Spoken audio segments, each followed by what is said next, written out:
자, 오늘 우리 함께 봉독한 말씀 통해서 오직 성경, 그 옆에 붙어 있는 말은 영어도 아니고 라틴어, 솔라 스크립투라 뭐 이런 말인데요. 오늘 종교개혁 주일을 맞아서 이 제목으로 함께 은혜 말씀 나누고자 합니다.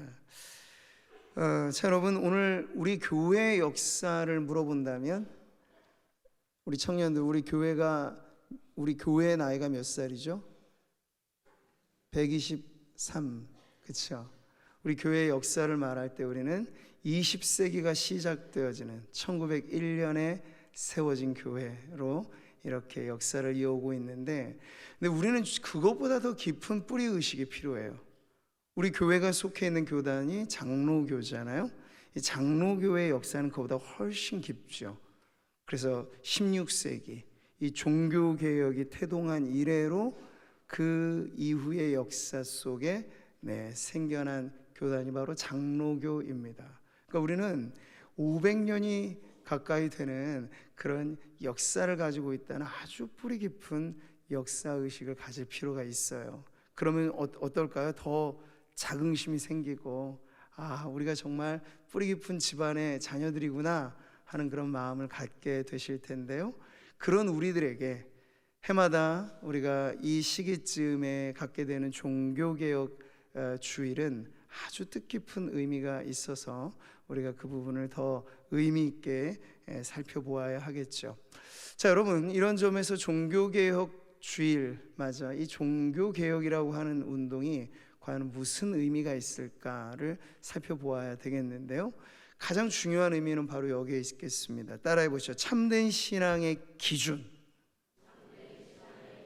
그 기준이 중요해요.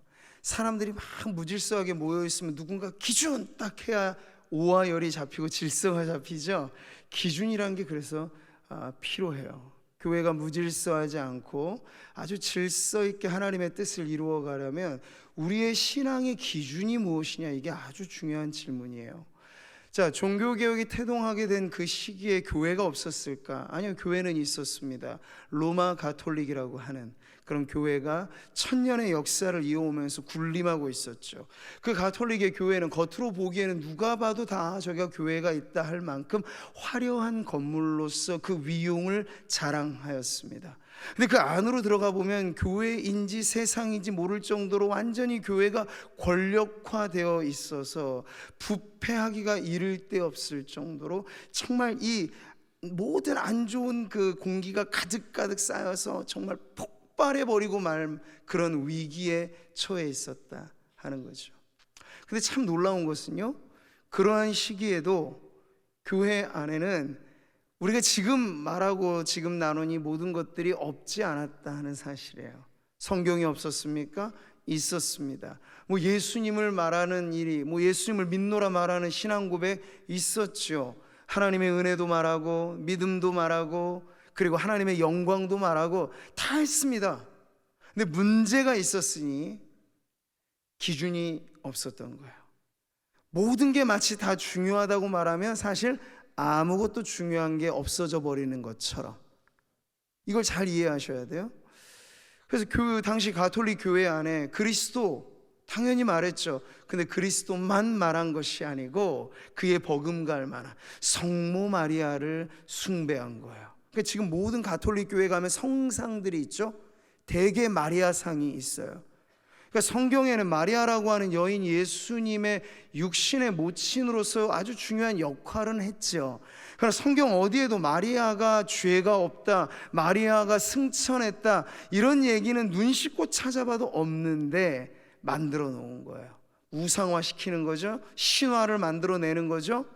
그렇게 마리아뿐만 아니라 모든 가톨릭에서 추앙하는 성인들, 그들의 이름 옆에는 ST점이라고 하는 성인이라는 표시가 붙어 있는데, 여러분 오해하지 마세요. 이 ST점은 성도라면 누구에게나 붙어져 있는 표현이에요. 거룩한 무리라, 세인트라고 하는 표현은 정말 성스럽게 도덕적으로 모범적으로 살아갈 그런 몇몇 기독교 위인들만을 지칭하는 표현이 아닌데, 가톨릭에서는 그런 위인 숭배까지도 한 거예요. 그래서 예수님의 이름으로만 기도하라고 한 게 아니고 누구누구의 성자의 이름으로도 기도하라고, 그게 당신의 집에 수호신이 되니 기도하라고. 이게 보세요, 기독교라고 하는 이름을 갖고 있지만 온갖 잡다한 것이 다 들어가 있어서 뭐가 정말 중요한 것인지를 분별해낼 수 없는 지경에까지 이르게 됐을 때, 이제 종교개혁이라고 하는 건 여러분 다름 아닌 없던 것을 만들어낸 게 아니에요. 잡다한 모든 것에 파묻혀서 정말 중요한 가치가 잃어버려진 그 몇몇 것들을 다시 끄집어내서 오직이라고 하는 강조를 붙여줘야 될 5가지의 항목을 종교개혁의 5대 슬로건으로 외치게 된 것이죠. 해마다 우리 종교개혁 주일을 맞이하면 까먹지 않고 다시, 그래도 우리가 명색이 종교개혁의 후예들인데 우리 믿음의 선조들이 외쳤던 5가지 슬로건 정도는 우리의 뼛속에 새겨놓고 우리도 살아야지 하는 그런 마음을 가지고, 여러분 화면에 보시면서 라틴어를 제가 외치라고 하진 않겠으니 여기 옆에 제가 친절하게 한글로 딱 기록해 놓은 이 오직의 5가지 문구를 위에서 아래로 쭉 한번 힘을 내서 손을 한번 주먹을 쥐고요, 힘차게 한번 구호를 외쳐보겠습니다. 시작. 오직 성경, 오직 믿음, 오직 은혜, 오직 그리스도, 오직 하나님께 영광을. 아멘. 하나님께 영광의 박수 드리겠습니다. 여러분이 5가지가 그냥 문자화된 의미 없는 구호가 아니고, 이것이야말로 종교개혁을 그 천연의 암흑기로부터 교회를 탈출시켜서 거의 영적으로 말하자면 새로운 교회 역사의 엑소더스라고 불러도 틀리지 않을 만한 위대한 교회 정화운동, 교회 개혁운동을 일으키게 된 것이에요. 여기서 우리 믿음의 선조들은 오직이라고 하는 이 강조에 목숨을 건 것이죠.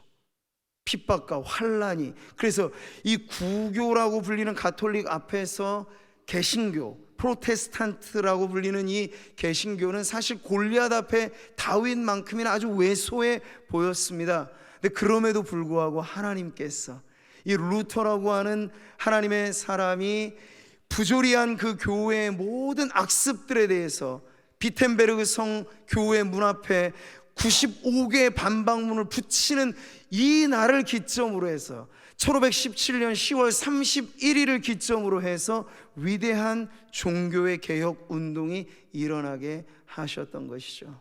자, 오늘 우리는 그로부터 506주년을 맞이하는 종교개혁 주일을 맞이하면서 다시 한번 오늘 우리의 신앙에도 오직이라고 하는 2글자, 이것이 오늘은 특별히 성경에 붙어지는 우리 성도님들 되시기를 축복합니다. 자, 그래서 우리는 화석화된 역사를 뜻없이 되풀이하는 건 아무런 의미가 없어요. 그럼 화석화된 역사가 아니고 오늘도 우리에겐 영적으로 여전히 개혁이 필요하잖아요. 그래서 개혁교회의 모토 중에 하나는 이것입니다. 개혁된 교회는 항상 개혁되어야 한다. 근데 이 개혁이라는 말이 정치인들이 쓰는 개혁하고는 전혀 다른 것이에요. 하나님의 말씀대로 우리의 신앙이 돌아와야 한다, 회복되어야 한다, 이런 의미에서의 개혁이 교회 안에서 날마다 울려 퍼져야 되는 줄 믿습니다. 예레미야 선지자를 통해서 하나님께서는 우리가 돌아가야 될 길은 새 길이 아니고 바로 그런 옛 길이라고 하는 걸 이렇게 말씀하셨죠. 여호와께서 이와 같이 말씀하시되 너희는 길에 서서 보며 옛적 길 곧 선한 길이 어디인지 알아보고 그리로 가라. 너희 심령이 평강을 얻으리라. 아멘. 선지자들이 활동했던 시대는 여러분 새로운 메시지가 나왔던 시대라고 생각하지 않으시면 좋아요. 모세를 통하여 주셨던 바 그 모세 오경이라고 하는 그 말씀이 그 신앙의 공동체의 주춧돌이 되고 기준이 되면 개혁이라고 하는 말이 필요가 없었을 텐데, 그 당시에도 이스라엘 백성들이 여호와를 믿노라 말하면서 바알도 섬기고 하나님을 믿노라 말하면서 내가 나의 삶에 이로울 것 같으면 아세라 신 앞에서도 기꺼이 무릎 꿇을 준비가 되어 있는 이름하여 혼합주의화된 그네들의 신앙에서 하나님은 선지자들을 파송하시면서 말씀하실 때 아무나 선지자로 말하도록 한 게 아니고 하나님의 그 율법의 말씀을 기준하여 이탈된 잘못된 기준을 분별하게 하시는 말씀을 선지자를 통해서 전해주신 거예요. 그러니 새로운 길이 아니고 옛적 길로 돌아오라는 말씀을 하신 것이죠. 오늘 우리 현대 교회를 또 살아가는 우리 성도들에게도 우리는 늘 새로운 것에 혈안이 되어 있는 시대입니다만 저는 믿습니다.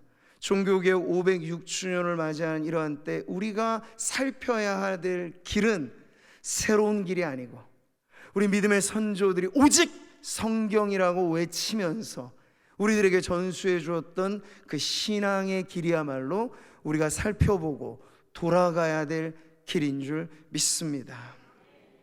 자, 지금 우리는 자유가 최상의 가치가 되어진 시대를 살아가고 있어요.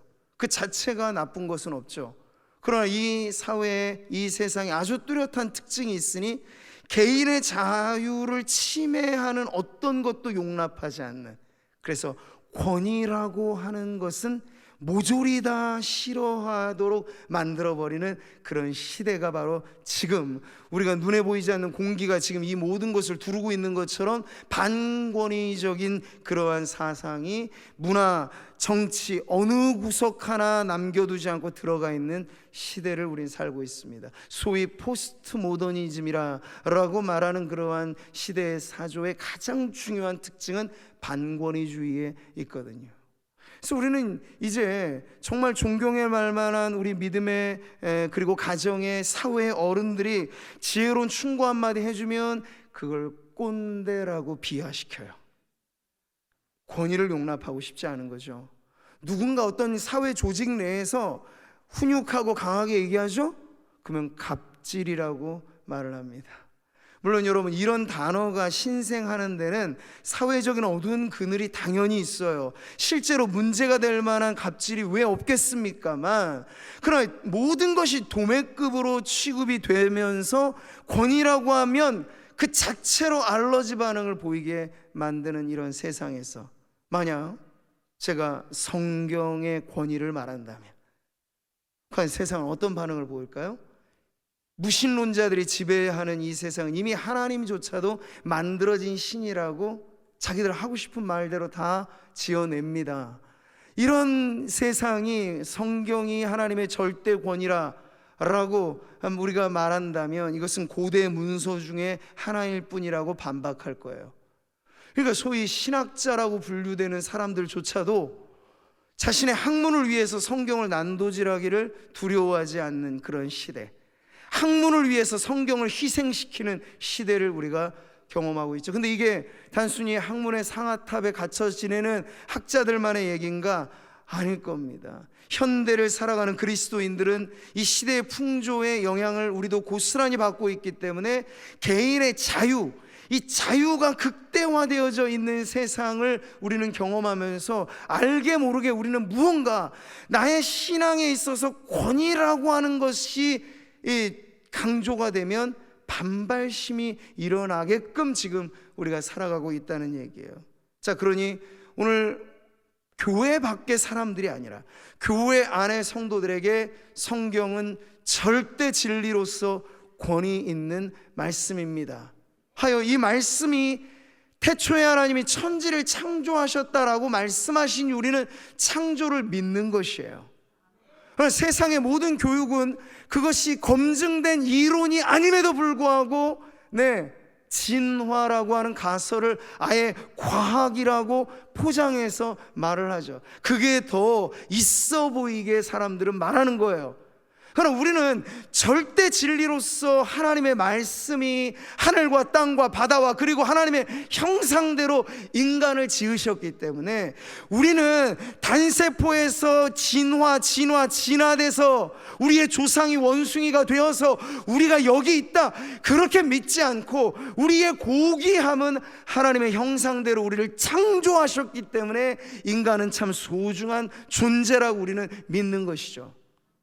개인의 구원의 문제, 인류의 역사와 종말에 관한 이 모든 것들이 우리는 성경의 말씀에 그렇게 선언하시고 가르치시기 때문에 믿습니다 하는 그런 신앙을 중요하게 여겨야 돼요. 안 그러게 되면요, 그냥 우리가 믿고 싶은 방식대로, 기독교도 여러 많은 종교 중에 하나의 범주에 속하게 되는 그런 문제가 생기죠. 자, 성경의 권위에 대해서 우리가 이렇게 말할 때 정말 이것을 우리가 권위 있는 하나님의 말씀이다 라고 믿는다는 것은 이걸 그냥 고이 모셔두고만 있는 그런 행동일까? 그건 아닐 것입니다. 하나님께서 그리스도의 보혈로 적어내려 가신 이 사랑의 편지를 우리가 받았는데, 어떤 성도님들이 생각하기에 이건 너무 소중한 편지니까 내 평생에 아껴보고 아껴보아야지, 이걸 자주 보면 안 된다, 그래서 내 죽는 날 마지막 앞두고 내가 이 편지를 개봉하겠습니다. 철저히 오해하고 계신 거예요. 하나님이 그러라고 예수님의 핏값 주고 우리에게 새 언약의 말씀을 우리에게 주신 게 아니고, 자주 보고 늘 보고 매 순간 보아라 해서 우리에게 주신 건데요, 그래도 성경이 안 열리니까 요즘에 성경책 이름 중에도 열린 성경이라는 게 있어요. 하도 성경이 닫혀 있으니까. 그래서 제가 성도들 집안에 신방 가면 뭐 성경책 준비해서 이렇게 오시잖아요. 그래서 제가 성경 이 가정 신방에서 말씀을 전할 때 좀 난감한 장면들이 펼쳐지긴 해요. 잘 찾기 쉬운 본문으로 하면 제일 좋은데, 간혹가다 막 구약의 오바댜서라든지 막 이런 데 하죠. 그러면 찾기에도 너무 당황스러워 하시지만 문제는 이 페이지가 안 열리는 거예요. 하도 닫혀져 있었어 가지고 이게 거의 붙어 있을 정도로 해서 안 열리는 거예요. 오늘 예배 이후에는 이런 사태가 발생하지 않으시도록 자주 열어보시기를 바라겠습니다. 이게 그냥 우스갯소리만이 아니고, 여러분, 성경을 덮어놓고 믿는 게 좋은 신앙이 아니에요. 성경을 늘 펼쳐두고 보셔야 하나님께서 우리에게 이 말씀을 주신 이유와 목적 그대로가 살아나서 정말 성경은 권위 있는, 이 세상에 유일무이한, 세상에 많이 팔린 성공학 교과서도 있겠습니다만 성경과 비교할 수는 없어요. 성경을 우리는 베스트셀러라고도 말하지만 그거에는 오해의 소지가 있어요. 많이 팔렸기 때문에 좋은 책이 아니고, 이게 절대적인 진리이기 때문에 지금껏 많은 사람들이 보았다고 우리가 믿는 것이죠.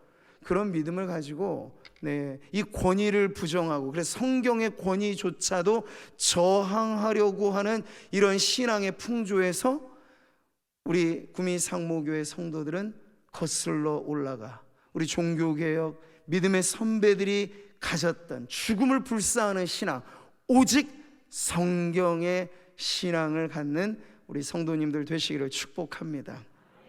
그때 오늘 우리가 보는 이 본문에 등장하는 초대교회가 참 아름다운 모델이 되죠. 그 이름 베레아 교회라고 불리는, 사도행전 17장에 나와 있는 이 장면, 바울의 전도 여행이 2차로 이르렀을 때 데살로니가 교회를 개척하고 그곳에서의 핍박을 피하여 한 70몇 킬로 정도 떨어져 있는 지역으로 옮겨왔으니 거기가 베레아라고 하는 지역이었습니다. 이것은 변방의 도시로 알려져 있는, 그리 유명하지도 잘 알려져 있지도 않은 도시였는데, 그곳에서 바울이 여느 때와 다름없이 회당을 찾아 거기 디아스포라 유대인들을 중심으로 구약 성경을 통해서 예수 그리스도께서 약속된 메시아다라고 하는 걸 입증해내요. 성경을 강론하는 방식으로 복음을 전해요.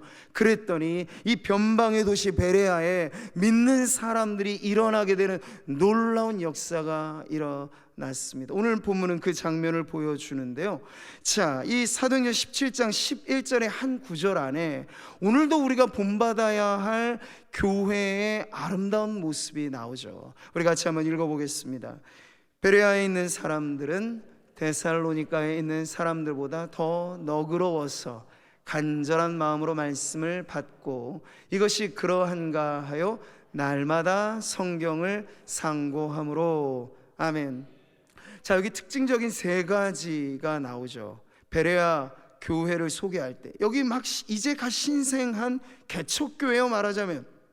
근데 이웃하였던 이 데살로니가 지역의 사람들, 거기 성도들과 비교했을 때 이 베레아 교회 사람들의 특징이 있었다는 거예요. 그것을 누가는 기록하기를 그들이 너그러운 사람들이라 라고 말을 합니다. 이게 구번역에는 더 신사적이어서 라고도 말해요. 그러니까 그들의 성품에 대한 표현일 수도 있겠고, 근데 오늘 이 말씀의 문맥에서 우리가 이해해 보면 하나님의 말씀에 대한 그들의 태도를 보여주고 있습니다. 이것은 일종의 열린 마음을 가르쳐 주는 거예요. 스폰지가 물을 쫙 빨아들이고 흡수하는 것처럼 여러분, 성경의 말씀이 절대 진리의 말씀인 건 확실한데 이 말씀에서 우리가 은혜를 받는다는 건 과연 무엇일까요?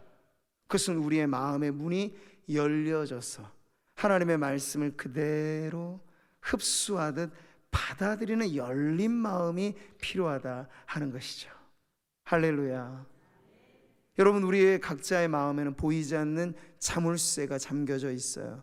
근데 그 자물쇠를 여는 열쇠는 우리 마음 안에 감추어져 있어요.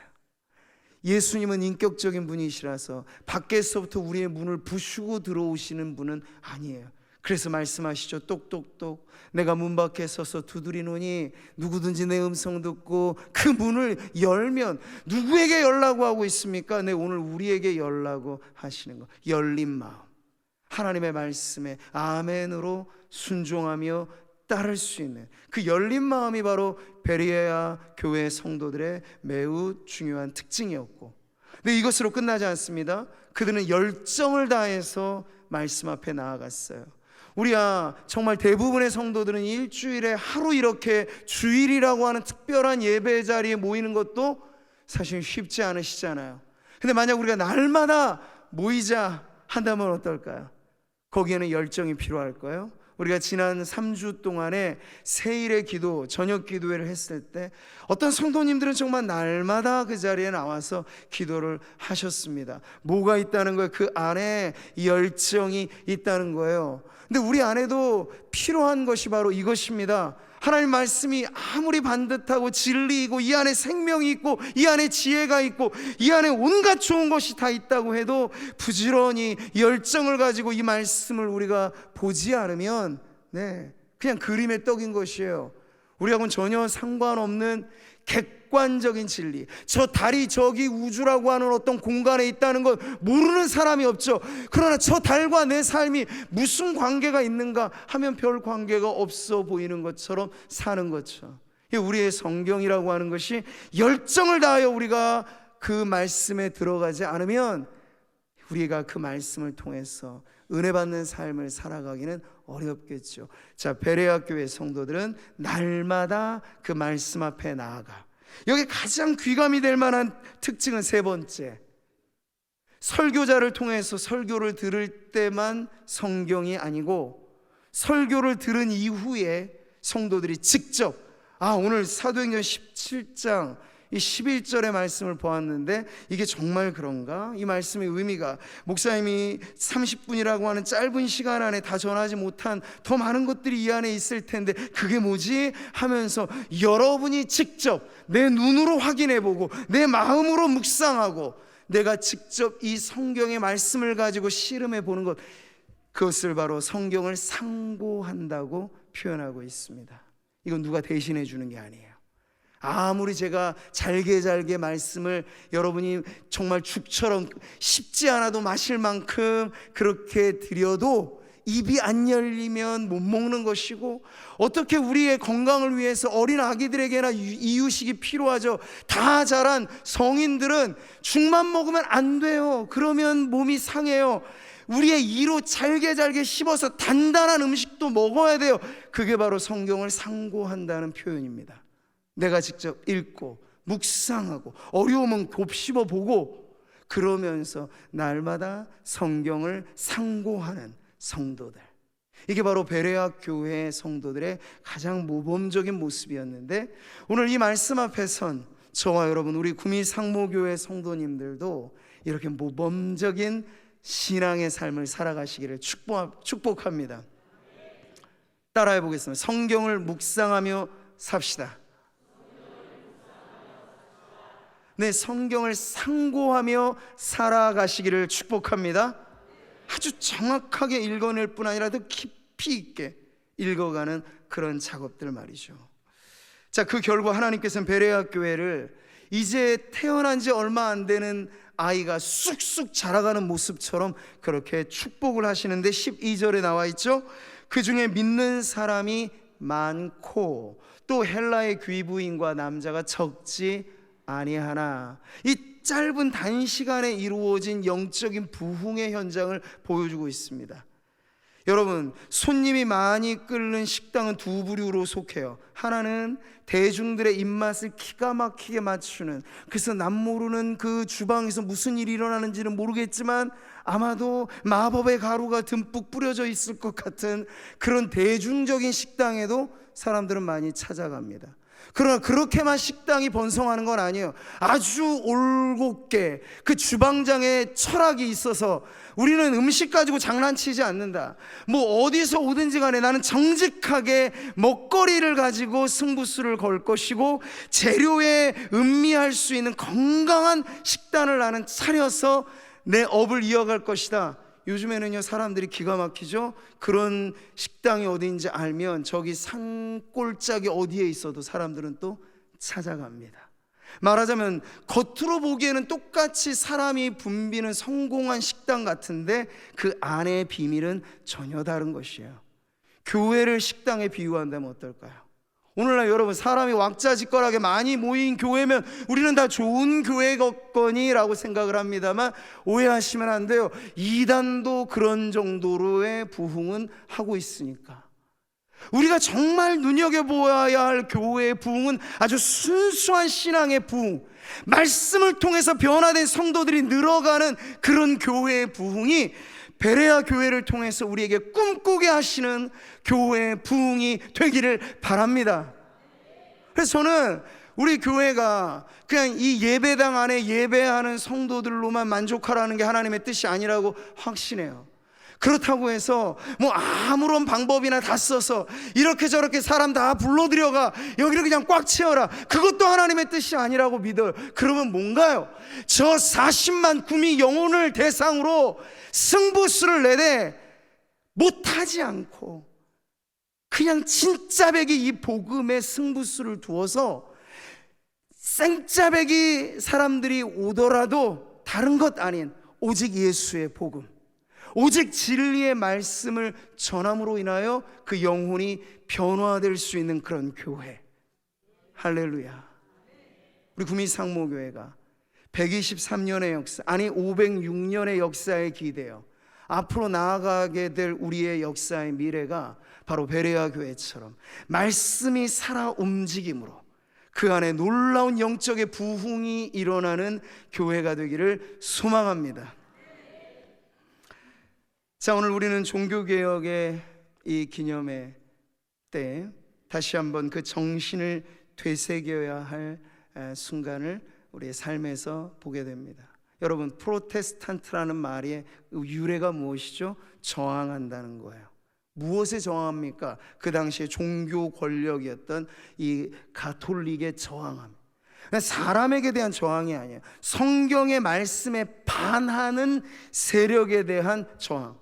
앞서도 말씀드린 것처럼 그건 골리앗 앞에 다윗같이 비교하자면 매우 왜소해 보이는 사람들이었습니다만, 놀라운 건 2000년 전 초대교회도 그랬던 것처럼 진리에 사로잡힌 사람들이 거대한 세상과의 일대 격전에서 골리앗과 다윗, 전세로 비교하면 누가 봐도 다윗이 질 것 같았는데 물매 한 번에 골리앗이 쓰러져 버리는 놀라운 승리가 일어났죠. 초대교회가 그랬고 종교개혁이라고 하는 놀라운 역사 또한 그러했습니다. 우리는 지금 그 역사의 연장선상에서 지금 서 있어요. 그러니까 교회가 또 하나의 권력의 기관으로 되는 것, 이건 매우 위험한 과정이고, 더 중요한 건 우리는 우리 안에 권력화되고자 하는 욕망을 십자가에 못 박아버리고 오히려 복음이 우리에게 원하는 바 희생하고 죽고 나의 십자가 지고 말씀에 순종하기 때문에 손해도 감수하고 해서 좁은 길을 걸어가는 그리스도인으로 우리가 살아가는 것이 바로 종교개혁, 프로테스탄트의 정신이라고 하는 걸 여러분 꼭 기억하시기를 바랍니다. 작년 이맘때 대참사가 벌어졌었죠. 우리는 특정 지명으로 참사를 말합니다만 그건 지명의 문제가 아니고 할로윈 참사였어요. 종교개혁 기념일과 딱 붙어 있는 이 할로윈 축제라고 하는 것에 많은 젊은이들이 열광하였습니다. 저는 세상의 문화가 무조건 다 죄된 문화고 무조건 다 마귀적인 문화라고 무조건적으로 비판하는 게 답이 아니라고 생각을 합니다. 그러나 그럼에도 불구하고 이런 세상에 대하여 교회가 발언권을 상실했다, 그건 더 위험하다고 생각해요. 기준을 잃어버려 살아가는 이들에게 적어도 우리는 그 기준이 뭐냐는 걸 알려주어야 하죠. 많은 청춘들이 할로윈에 열광하고 1년 전에 참사는 온데간데 없이 사라져 지금도 홍대며 이태원이며 어느 곳에서든지 북적북적 인산인해를 이루는 그 날이 종교개혁 기념일에 붙어 있다는 걸 우리는 생각해 보아야 됩니다. 이 대조적인 장면을 말이죠. 기준이 확실하여 다시 교회를 일으켰던 그날에 지금은 기준이 혼미하여서 유명인들이 다 마약에 팔려가고 이러저렇게 나오는 뻥뻥 터지는 소식들이 기준을 잃어버리고 살아가는 인생들 천지인 이 세상에 여러분, 교회는 성경이라고 하는 기준에 서서 젊은이들에게 외칠 메시지가 우리에게 있어야겠죠. 너는 청년의 때 너의 창조주를 기억하라. 이게 우리 집안의 청년들이건 세상의 청년들이건 우리가 말해야 될 성경의 메시지인 줄 믿습니다. 내 삶, 내 마음 가지고 내 뜻대로 사는데 당신이 뭐예요? 권위에 대한 반발로 세상은 역시 우리를 이런 메시지를 싫어할지 모르겠으나 그럼에도 불구하고 우리가 굽힘없이 전해야 될 말씀은 이 절대적인 진리에 새겨진 것이기 때문에 우리가 외쳐야 되죠. 하나님이 이 모든 일로 말미암아 너를 심판하실 줄 알라. 지금은 예수님은 나의 친구로도 나의 연인으로도 다가오시죠. 우리의 구원자. 그러나 이제 인류의 역사가 더 진행되지 않고 마지막 종지부가 찍히는 그 순간 맞이하게 될 예수 그리스도는 우리의 심판주로 임하실 것입니다. 개인의 종말의 시계추는 그렇게 돌아가고 있고 온 인류도 지금 주님 오실 그날을 향하여 진행되고 있는 이때 여러분, 담대하게 이런 성경의 복음의 메시지를 전할 수 있는 교회와 성도는 누구입니까? 성경이라고 하는 기준이 먼저 우리 안에 들어와 있는 교회.